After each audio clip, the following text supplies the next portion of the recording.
भाषिको जब उपनिषदों की का अनुवाद कराता है फारसी में, उसकी हत्या के बाद उसका डॉक्टर बर्नियर उस पांडुलिपि को लेकर के फ्रेंच में जाता है, डोपरान उसका अनुवाद करता है, जर्मनी में स्नीगलबंद उसका अनुवाद करते हैं, और ये फैलते हुए जो वेस्टर्न में जाता है तो देकार्त जैसा फिलोसफर उपनिषदों और सुकरात दोनों की थ्योरी को मिलाकर, अरस्तु की थ्योरी को मिलाकर एक नए विज्ञान का नया दौर प्रारंभ होता है यूरोप।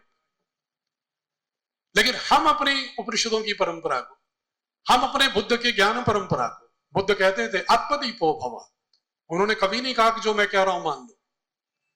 ये बुद्ध ने कहा तो हम कहेंगे उसमें रीजन की बात नहीं कर रहे हैं।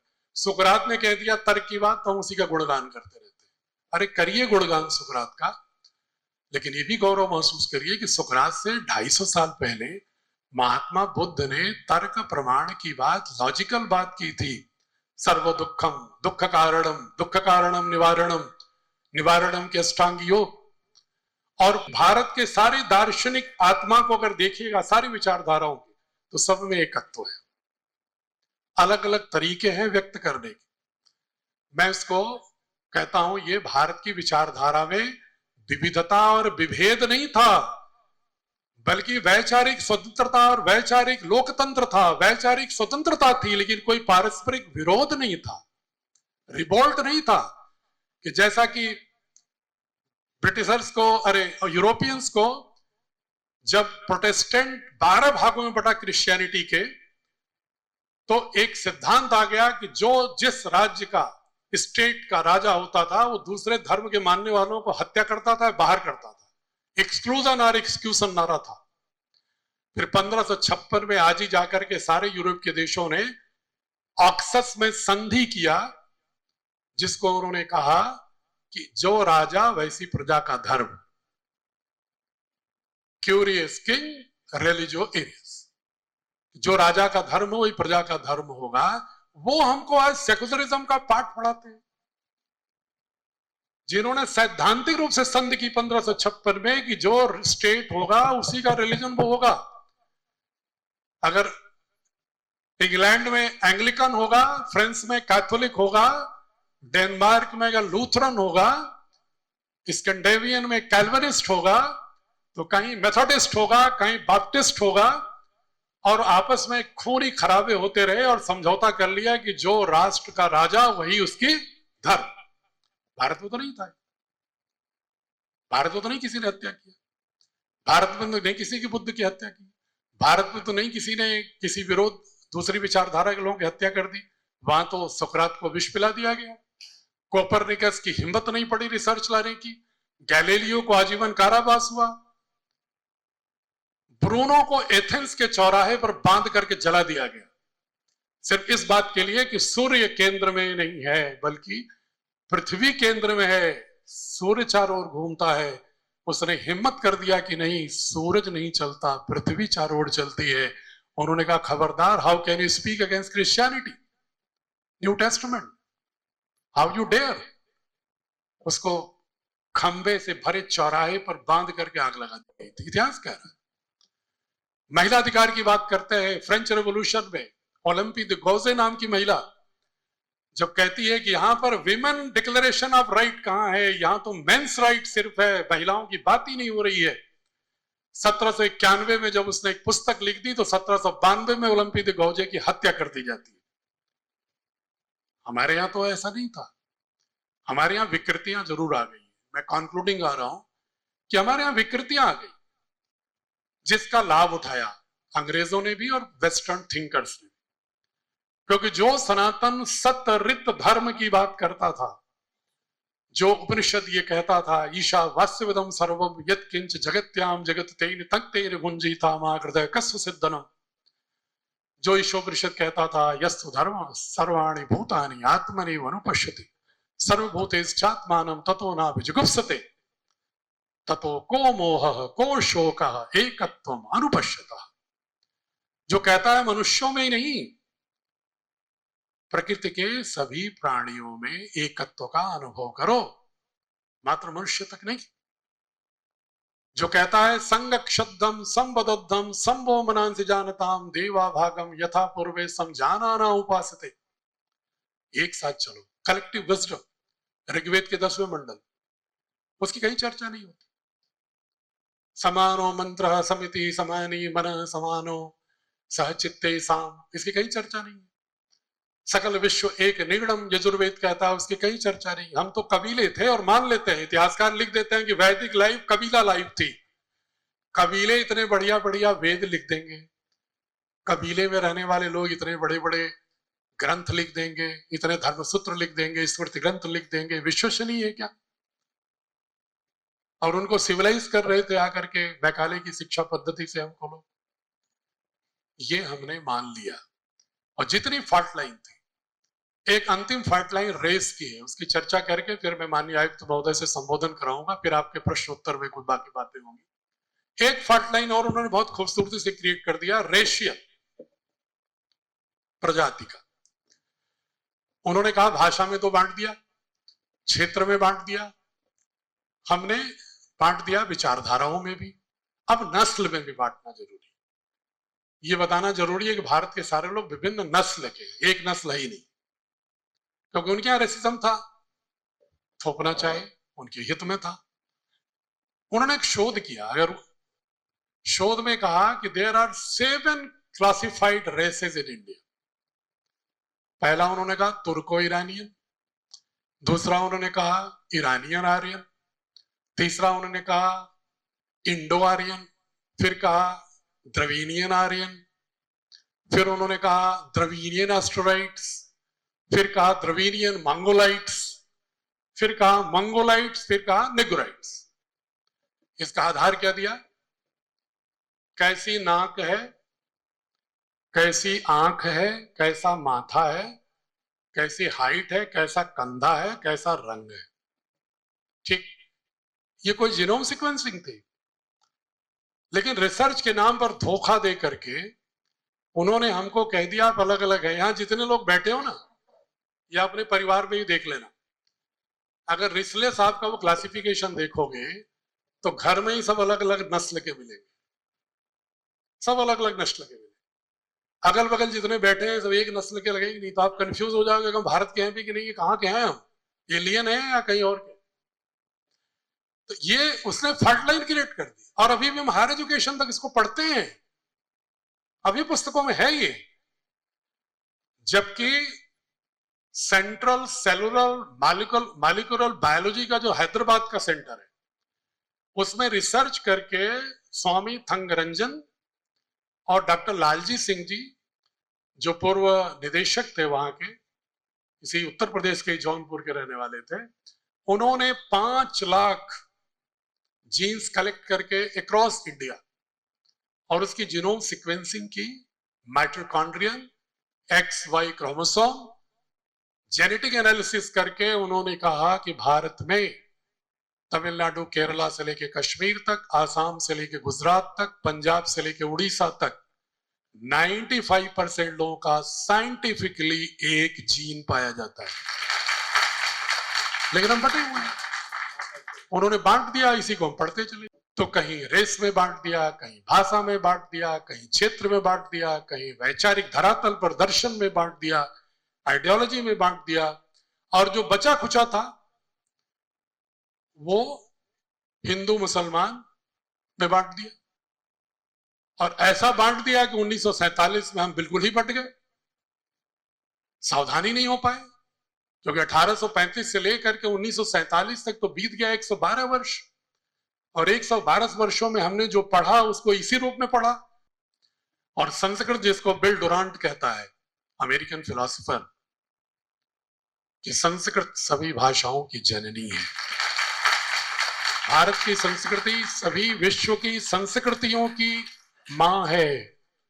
वो कहते हैं कि क्रिश्चियनिटी की करुणा बुद्ध की करुणा से आई। ये क्रिश्चियन कह रहा है अमेरिका का, बहुत बड़ा फिलोसफर है। उसने स्टोरी ऑफ सिविलाइजेशन की 35 वॉल्यूम किताब लिखी है पूरी दुनिया की।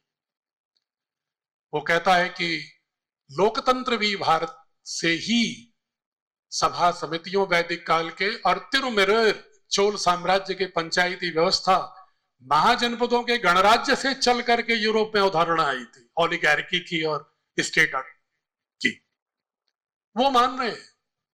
नॉर्वे का फिलोसफर 21वीं सदी का आर्ने नए से कह रहा है, 21वीं सदी का, अभी भी जिंदा है।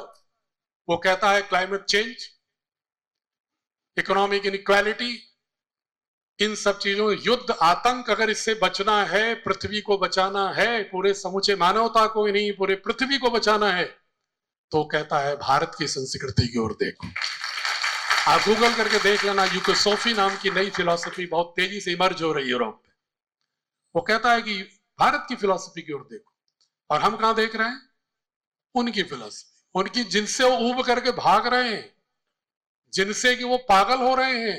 इतने पागल हो गए हैं कि अमेरिका के स्कूलों में बच्चा गन लेकर के इनडिस्क्रिमिनेट फायरिंग करके 100 साथियों को मार डालता है, शिक्षकों को मार डालता है। उस शिक्षा व्यवस्था की हम नकल कर रहे हैं, उसको आदर्श मान करके उसी की ओर तेजी से बढ़ते चले जा रहे हैं, और रोते हैं घर में कि संस्कार टूट रहा है, परिवार टूट रहा है, बच्चे इज्जत नहीं करते हैं, सम्मान नहीं करते हैं। कहां से आएगा? अगर हमारे शिक्षा के 3 घटक, knowledge, capacity, values and disposition, तीनों पर इन सारी फॉल्ट लाइन का उपचार नहीं होगा और तर्कपूर्ण ढंग से नहीं होगा, सिर्फ भाषण से नहीं। बच्चों की पुस्तकों में कैसे किया गया है, मैं सेकंड फेज में भी आपके प्रश्न उत्तर में बताऊंगा कि इसका उपचार कैसे किया हमने, या उपचार की विधा में कैसे आगे बढ़ रहे हैं। अभी पूर्ण उपचार नहीं है। हम गोष्ठियां भी इसलिए कर रहे हैं, जब आपको कॉन्सेप्ट बताएंगे, अपना मेल देंगे, आप विचार करके हमको कुछ सुझाव देंगे। हम पूरे देश में कर रहे हैं ताकि उस पर चिंतन करेंगे। चिंतन करने के बाद जो हम गिलहरी प्रयास कर रहे हैं, उसमें जब आपका पूरा प्रयास लगेगा, तो जब वनांचलों के लोग भगवान राम के साथ मिल करके समुद्र में सेतु बना सकते हैं, तो हम क्या आधुनिक शिक्षा में भारतीय ज्ञान परंपरा का सामान्य जनों के साथ जुड़कर, मिलकर भारत बोध को पुनः खड़ा करने के लिए आगे नहीं बढ़ सकते क्या? कब तक नकलची रहेंगे? हाँ, इसके लिए हमें पढ़ना पड़ेगा, इसके लिए हमें बच्चों को पैकेज की संस्कृति से बाहर लाना पड़ेगा। बच्चे मनुष्य नहीं बन रहे हैं, बच्चे इकोनॉमिक पैकेज बन रहे हैं। बेटा क्या कर रहा है? आईटी करके 1 करोड़ के पैकेज में। दामाद क्या कर रहा है? पहले अगर परिचय कराएंगे शादी ब्याह में तो कहेंगे जो दामाद है, अच्छा कैसा है, कहां शादी कर रहे हैं? 80 लाख के पैकेज में। नाम कुछ नहीं, इंसान कुछ नहीं, बस पैकेज है वो। ये पैकेज संस्कृति है। विद्यालय में बच्चों को क्यों भेज रहे हैं? जेई नीट में इंजीनियर और डॉक्टर बनाने के लिए। अब बाकी क्या करेंगे? बाकी कुछ नहीं करना है देश में, एक ही काम रह गया बस। और वो भी जब इंजीनियर डॉक्टर कैसे बन रहे हैं, अच्छी बात है, बड़े स्किल्ड लोग बन रहे हैं, लेकिन पुल बनाते हैं तो 3 महीने में ध्वस्त हो जाता है। कौन सी पढ़ाई करा रहे हैं? तमाम उसमें आईटीएन भी है, तमाम डॉक्टर भी हैं कि आईसीयू में लेटे हुए को 3 दिन एक्स्ट्रा दिखा करके पेमेंट ले रहे हैं। इसका मतलब हम ज्ञान तो दे दिए, स्किल तो दे दिए, वैल्यूज डिस्पोजिशन नहीं है। और वो कहां से आएगा? भारत की संस्कृति की आत्मा से, गर्व से आएगा। हमारी संस्कृति रही जो शौर्य करुणा में समन्वय रखती रही है, हमारी संस्कृति रही है जो सम्यक विचार, सम्यक संकल्प, सम्यक वाणी, सम्यक कर्म, सम्यक आजीविका, सम्यक व्यायाम, सम्यक स्मृति, सम्यक समाधि की बात करती रही है। हमारी संस्कृति है जो गीता के 16वें अध्याय में दैवी संपत्ति गुणों के रूप में 26 गुणों के व्यक्तित्व में आत्मसात करने की रही है। हमारी संस्कृति है जो दशकम लक्षणम की बात करती है। हमारी संस्कृति है जो वेदों के अभ्युदय निशेष की बात करती है। हमारी संस्कृति है जो उपनिषदों में मैटीरियल प्रॉस्पेरिटी और स्पिरिचुअल प्रॉस्पेरिटी के संगम की बात करती है। हमारी संस्कृति है जो आइडियोलॉजी के साथ टेक्नोलॉजी को संगम रखती है। आइडियोलॉजी अलग, टेक्नोलॉजी अलग नहीं। तो हमें एक पंक्ति में शिक्षा व्यवस्था का उद्देश्य, जिस कालखंड में बच्चा पैदा हुआ है उस कालखंड में वर्तमान की चुनौतियों का सामना करने का सामर्थ्य और भविष्य में आसन्न चुनौतियों को चिन्हांकित करते हुए उसके साथ निपटने के लिए अर्थपूर्ण समाधान की क्षमता भी विकसित करे। और ये तभी संभव है जब ज्ञान सृजन की परंपरा के योग्य हो, और ये तभी संभव होगा जब वैचारिक गुलामी से मुक्त हो और अपनी ज्ञान परंपरा में पूर्वजों को हजारों साल तक युगन रूप ज्ञान के सृजन की दक्षता करते हुए देख करके, सुन करके, समझ करके आत्म गौरव, आत्मविश्वास जागृत हो, तब पिछलग्गू होने की बजाय अग्रणी होगा। तब शायद हम गर्व से कह सकते हैं कि सनातन की जय, भारत की जय, विश्व गुरु बनेंगे। अन्यथा ये सिर्फ कोरी कल्पना और मात्र प्रवंचना साबित है। मैं माननीय आयुक्त महोदय का समय बहुत ही व्यस्त रहता है। मैं तो एक चूंकि अपने को समर्पित कर चुका हूं शिक्षा में ही, तो मैं भूल भी गया हूं कि नौकरी भी किया हमने। तो मैं उसी प्रवाह में हो सकता है ज्यादा भी समय ले लूं, इसलिए आपके प्रश्न उत्तर में बाकी समय में दूंगा। मैं आयुक्त महोदय से अनुरोध करूंगा कि हम लोग अपनी आशीष की ऊष्मा से हमें अभिसिंचित करें, और इसके पश्चात अगर वो व्यस्त होंगे तो वो प्रस्थान भी कर सकते हैं, उनकी अपनी इच्छा है, अपनी व्यस्तता है, और आपसे भी हम वार्ता पुनः जारी रखेंगे। बहुत बहुत प्रणाम। भारतीय शिक्षा बोर्ड द्वारा संवाद के इस कार्यक्रम में उपस्थित श्री एनपी सिंह जी, बोर्ड के बाकी सभी संबंधित सदस्यगण, पदाधिकारीगण, शिक्षा विभाग के एडी साहब, जयवेश साहब, सभी पदाधिकारीगण, हमारे एडीएम साहब भी यहाँ बैठे हैं, और यहाँ आमंत्रित सभी प्रबंधकगण, प्रधानाचार्यगण। जो उद्देश्य है और जो शुरुआत है उसके बारे में बहुत कुछ इन्होंने बता दिया, और बहुत विस्तार से आपको तार्किक तौर से बताया है। मैं क्या उसमें जोड़ सकता हूं मैं नहीं जानता, सिर्फ इतना कि एक पहल जो हो रही है, एक शुरुआत जो हो रही है, और एक सार्थक शुरुआत जो की जा रही है, मैं इसको अपनी शुभकामना दूंगा। आप सभी से आग्रह करूंगा कि सिर्फ इसलिए नहीं कि बहुत कुछ बताया इन्होंने कि लिखा है, पढ़ा है, पढ़ाया है, आपने क्या महसूस किया है, क्या देखा है, क्योंकि लिखा पढ़ा में बहुत कुछ अलग हो जाता है। जब हम भारतीय परंपरा की बात करते हैं तो भारतीय परंपरा में बहुत कुछ लिखा नहीं गया। जो लिखा है वो भी कैसे लिखा गया हमें नहीं पता। मैं आपको यथार्थ बता रहा हूं। भारतीय परंपरा सिर्फ शास्त्रों से ही नहीं चलती है, लोक परंपराओं से भी चलती है। मैं तीसरी बार ये उदाहरण दे रहा हूं आप सभी के सामने, इसलिए कि बहुत तार्किक और सम्यक है। मेरी पत्नी की सीधी रिश्तेदार एक अधिकारी जो मुरादाबाद में पोस्टेड हुई, वो उनसे मिलने आए और उनसे बातचीत चल रही थी। फिर उन्होंने कहा कि ये भी आ रहे हैं, अभी बैठो, अभी मिलेंगे। उसने कहा नहीं, उनसे नहीं मिलना, और बड़ा उसने इंसिस्ट किया कि उनसे नहीं मिलना है, जो उनको थोड़ा हैरानी भरा लगा। तब तक मैं आ ही गया। मैं 10-15 मिनट बैठा होऊंगा और फिर उसके बाद मैं अपने ऑफिस में चला गया। उसके बाद उन्होंने पूछा कि तुम इनसे मिलना क्यों नहीं चाहती थी? उसने कहा कि क्योंकि मेरे एक बॉस रहे हैं आईएएस अधिकारी, उनका व्यवहार इतना खराब रहा कि मुझको लगता है कि आईएएस अधिकारी ऐसे ही होते हैं। और उन्होंने व्यवहार खराब में बहुत सारी चीजें बताई, यूजिंग फाउल लैंग्वेज, मतलब महिलाओं के साथ अभद्रता का व्यवहार करना, महिला अधिकारियों के साथ टेबल पे पैर रख के बैठना, बहुत सारी चीजें।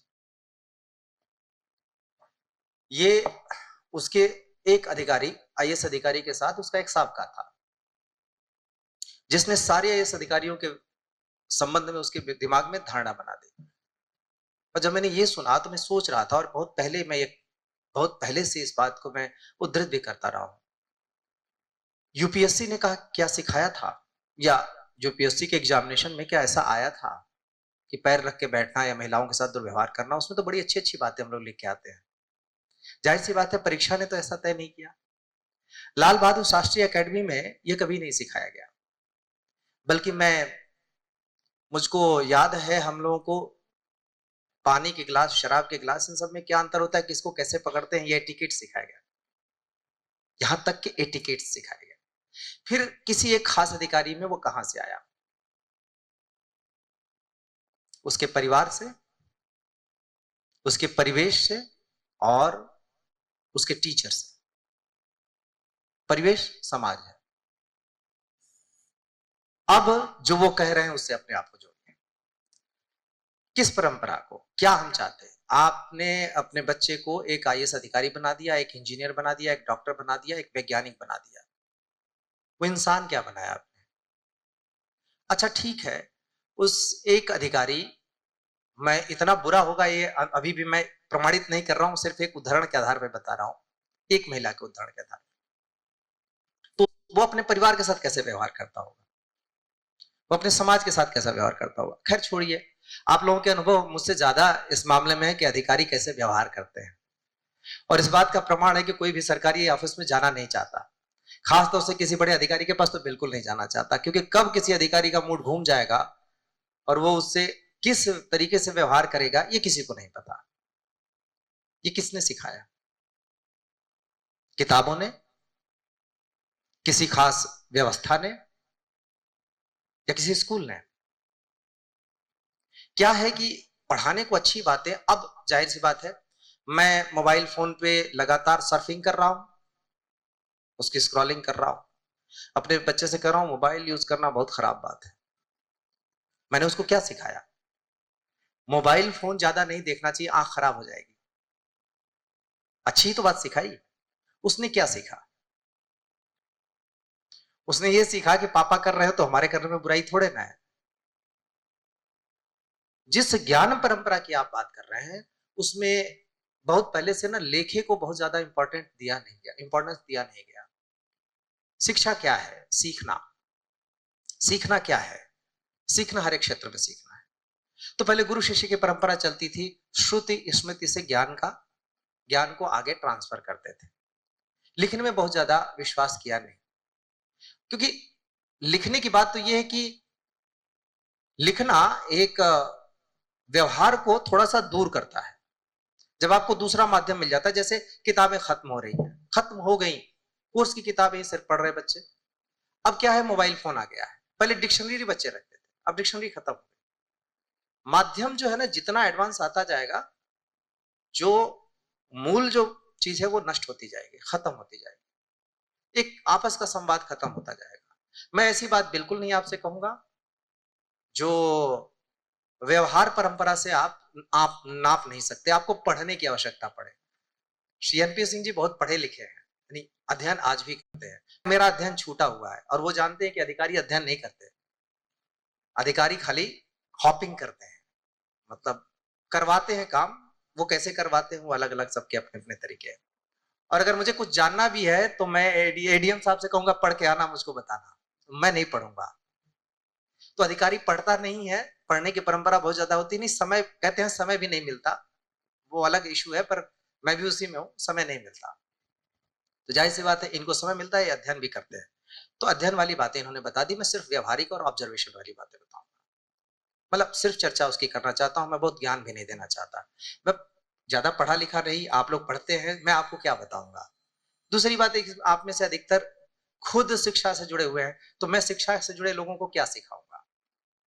मैं सिर्फ एक अध्ययन की, एक अनुभव की बात कर रहा हूं। और इसको सबसे बड़ा विज्ञान क्या है?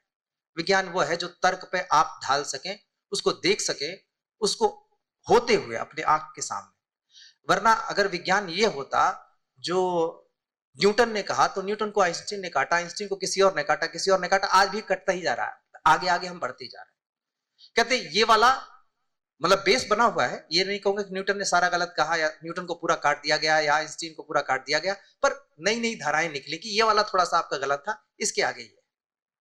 एडिसन ने जब बिजली का आविष्कार किया तो उसने सोचा इसके आगे कुछ होगा नहीं, पर वो एसी में ही रह गया। उसके बाद बहुत सारी चीजें, मतलब एसी डीसी का जो भी था। मैं सिर्फ इतना कहना चाहता हूं, किसी ने क्या लिखा, किसी ने क्या कहा, वो आगे भी कहेगा, आगे भी लिखेगा। तर्क पे क्या खरा है, विज्ञान क्या कहता है, वही जो आदि शंकराचार्य ने बहुत पहले कहा था, जो लॉजिकल नहीं है वो सत्य नहीं, जो तार्किक है वही सत्य है। उन्होंने कहा कि जो तर्क पर खरा है उसी को मैं मानूंगा, अगर ईश्वर तर्क पे खरा है तो मैं ईश्वर को मानूंगा, नहीं तो नहीं मानूंगा। आदि शंकराचार्य बहुत पहले, पढ़ लीजिएगा, वो भी तब जब वेद उपनिषद सारे आ चुके थे। हमें अपने बच्चों को बताने की क्या जरूरत है, हमें परिवर्तन करने की क्या जरूरत है, क्या इतना कठिन है? क्या है, जब एक धारा में एक जगह तक आप चले जाते हैं, वापस लौटना बड़ा कठिन काम होता है। आज बड़ा कठिन है मेरे लिए बच्चे को समझाना कि तुमको ये नहीं खाना है, ये खाना है। तब तक, जब तक मैं उसको तार्किक रूप से ये बात बता रहा हूं कि देखो नुकसान हो रहा है। वैसे कहने को बहुत सारे कहते हैं ये ना करो वो ना करो, क्या वो मान जाते हैं? तब तक जब तक ठोकर नहीं लगती है। बाद में कहते हैं बड़ा बुरा हुआ, मेरी मति मारी गई थी जो आपकी बात नहीं मानी। तो क्या हम रोज इस चीज को होते हुए देखते हैं जो तर्क पे खड़ा है? क्यों नहीं देखते हैं? क्योंकि आंख पे पट्टी बांध दी गई है, हम एक धारा में चल रहे हैं। अब क्या है, आप सभी जानते हैं, आप सभी, क्या है, ब्रांड्स डेवलप किए जा रहे हैं, पैकेजिंग डेवलप की जा रही है, और आप ही से समाधान भी है। जो लोग इसमें है वो समाधान चाहे तो निकाल सकते हैं। एक व्यवसाय अपनी जगह पर है। मैं हमेशा कहता रहा हूं, ठीक है, शिक्षा अगर व्यवसाय है, मुझे कोई आपत्ति नहीं। मैं नहीं चाहता कि आपको उस परंपरा में डालूं जहां भीख मांग के इकट्ठा किया करते थे विद्यार्थी, और जो इकट्ठा करते थे उसी से आजीविकोपार्जन होता था और फिर आश्रम का खर्च चलता था। मैं उस परंपरा में आपको नहीं डालना चाहता। मैं यहीं पे हूं, यहीं पे चाहता हूं कि क्या यहीं पे ये बदलाव नहीं हो सकता कि चमकीली बिल्डिंग, और आज भी फलां सर के नाम से अभी चलते हैं लोग, फलां सर की फिजिक्स, फलां सर की केमिस्ट्री, तो सर ही तो चलते हैं। लेकिन फिर भी आज भी आदमी अपने बच्चे का एडमिशन कराने के लिए बिल्डिंग ही चुनता है। Building, uniform, band. बाद में पूछता है कि टीचर अच्छा पढ़ाते हैं क्या? मेरा खुद का अनुभव है, मेरे बच्चे के मामले में वो निर्णय मेरा नहीं होता, मेरी पत्नी का होता है। जाहिर सी बात है वो सबके यहाँ एक ही जैसा है, मेरे यहाँ भी ऐसा। तो उन्होंने इस विद्यालय मुरादाबाद में आने के बाद सभी विद्यालय खोजे, उसके बाद उन्होंने पैरामीटर पे आंक लिया कि ये विद्यालय ठीक है, उन्होंने अपने बच्चे को डाल दिया। डालने के बाद काफी मुझको इंप्रेसिव तरीके से बताया भी कि हाँ ये सही है, हाँ ये सही है, ये सही है। 1.5-2 महीने बाद, 3 महीने बाद, जो मैंने पहला सवाल किया था, उन्होंने कहा, बच्चे से पूछ रही है, टीचर सही पढ़ाते हैं? मैंने कहा अब क्या फायदा, हम पहला सवाल खुद कर ही नहीं रहे। टीचर पढ़ाता है, सही पढ़ाता है, क्या पढ़ाता है? क्या आपको कोर्स पढ़ाता है? क्या टीचर केवल कोर्स पढ़ाता है? देखिए, टीचर जो है ना, विद्या जो शिक्षक है, आजकल, मैंने एक दिन पहले भी कहा था, आजकल हर एक चीज की मैनेजर की परंपरा है ना। कोई रेलवे का मैनेजर है, कोई, अब डिस्ट्रिक्ट कलेक्टर को बहुत सारे डिस्ट्रिक्ट मैनेजर कहते, कहीं कहीं तो नाम भी डिस्ट्रिक्ट मैनेजर है। तो मुझको डिविजनल मैनेजर मान लीजिए। फिर टीचर क्या है? लाइफ मैनेजर, डॉक्टर नहीं।